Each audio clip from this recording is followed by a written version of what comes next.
جی ناظرین کرام، میں آرٹیکل میرے most Muslims want democracy in Islam in political social life,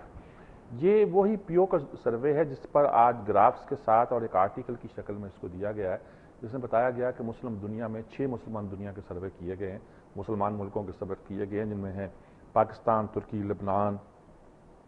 مصر، اردن، یہ ملک شامل ہیں، جس میں یہ تجزیہ کیا گیا تھا کہ کتنے ملک ڈیموکریسی چاہتے ہیں، کتنے نہیں چاہتے۔ اس میں آج ایک نئی بات نظر ہوا اس گراف سے کہ 1 سال پہلے ہی پاکستان میں 42% تھا، 1 سال بعد بھی 42% ہے، اگرچہ جارڈن میں پہلے 72 تھا، اب 61 رہ گیا ہے، ایجپٹ میں 71 تھا، 67 رہ گیا ہے، ترکی میں 66 تھا، 71 ہو گیا ہے، لبنان میں 81 تھا اور 84 ہو گیا ہے۔ اچھا، ہمارے ہاں جو جمہوریت کے لیے یہ ساری بات ہم کہتے ہیں کچھ ہمارا گراف تھوڑا سا کم ہے، تو کیوں ہے؟ اس لیے کہ یہ سسٹم سے لوگ تنگ ہیں، وہ کہتے ہیں کیا لینا جمہوریت سے؟ یہ دیکھو دنیا میں ہمارا ہم 6 ملکوں میں شامل ہوئے، سب سے پیچھے آئے ہیں اسلام کے لیے، اور یہ کریونگ جو ہے کہ اسلام آنا چاہیے آنا چاہیے، پاکستان میں سب ملکوں سے زیادہ گنی جاتی ہے، اور البتہ القاعدہ کو پسند نہیں کرتے یہ لوگ، وہ کہتے ہیں کہ القاعدہ جو ہے وہ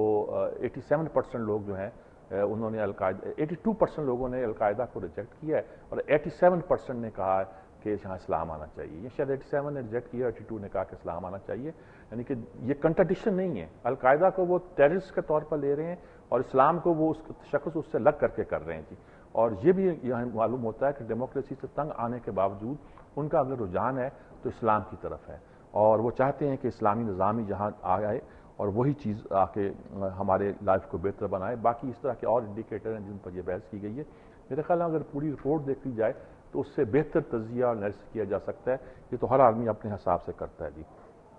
ایک اور آرٹیکل ہے، China gave nuclear weapons to Saudi Arabia, CIA contractor, Ryan Abbott کا آرٹیکل ہے جی۔ یہ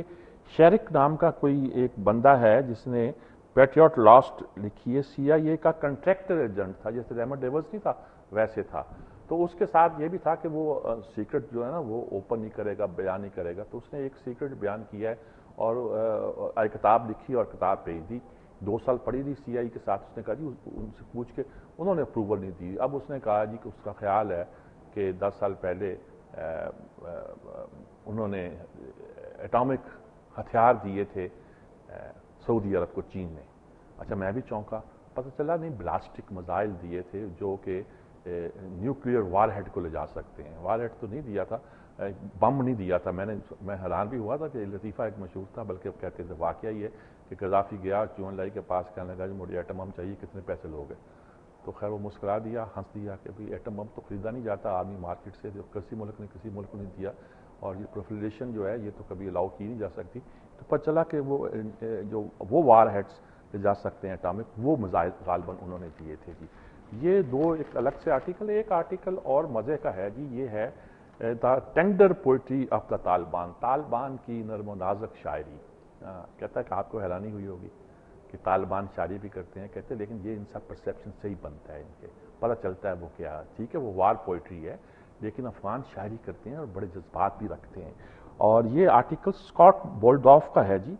یہ صاحب جو ہیں یہ خود رہے ہیں جلال آباد میں ایک وار کارسپونڈنٹ کے طور پر، بتاتے ہیں ایک رات کا ذکر کرتے ہیں کہ کھانا کھایا، دمبا شمبا چاول کھایا، اس کے بعد جب بیٹھے تو پھر وہاں شاعری شروع ہو گئی، کچھ پرانی شاعری، کچھ وہ شاعر جو وہاں موجود تھے انہوں نے شعر سنائے، اور بہت سی باتیں انہوں نے کہا کہ ان کے اندر بھی شاعری کے جذبات بہت لو پوئٹری تک میں۔ یہ ایک بندہ ہے جی ولیم ڈیڈ رمپل، جس کا بہت سے آرٹیکل ہم پڑھتے رہتا ہوں، کوٹ بھی کرتا رہتا ہوں، اس نے یہ بات لکھی ہے اس کتاب کے بارے میں کہ وار poetry few will know ever existed and presenting to us for the first time, or but it is also an important political project, humanizing and giving voice to the aspiration, aesthetic emotions and dreams of the fighters of a much caricatured and still little understood resistance movement۔ یہ بات بڑی اہم ہے، اس نے کہا کہ یہ ان کے بھی جذبات آپ تک پہنچتے ہیں، اور اس کا مطلب یہ نہ لیا جائے، خاص طور پر اس نے کہا کہ and then it began, one gentleman among us recited a love poem of startling romantic sincerity۔ یہ اس رات کا ذکر ہے جس رات کا یہ واقعہ بیان کرتے ہیں جلال آباد میں جی۔ then came another poem about the feebleness of human character, then another about a fickle lover, then another about the terrors of battle, and the loss of loved ones. Some of these poems were ancient, but most had been written by the men who were reciting them.